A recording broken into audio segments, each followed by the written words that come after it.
കഴിഞ്ഞ വർഷം സൗദി സന്ദർശിച്ചത് 12 കോടി വിനോദസഞ്ചാരികൾ. രാജ്യത്തേക്ക് എത്തുന്ന വിനോദസഞ്ചാരികളുടെ എണ്ണത്തിൽ പോയ വർഷം 5% വർധന രേഖപ്പെടുത്തി. 30,000 കോടി റിയാലാണ് രാജ്യത്തേക്കെത്തിയ വിനോദസഞ്ചാരികൾ ചെലവഴിച്ചത്.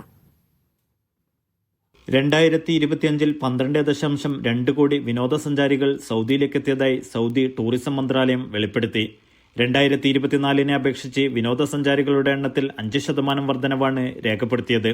വിഷൻ 2030 പദ്ധതികളുടെ ഭാഗമായി പ്രതിവർഷം 15 കോടി സഞ്ചാരികൾ എത്തിക്കുക എന്ന ലക്ഷ്യത്തിലേക്ക് രാജ്യം അതിവേഗം അടുക്കുന്നതിന്റെ സൂചനയാണ് കണക്കുകളെന്ന് മന്ത്രാലയം വിശദീകരിച്ചു. 30,000 കോടി റിയാലാണ് 2025 വിനോദസഞ്ചാരികൾ രാജ്യത്ത് ചെലവഴിച്ചത്.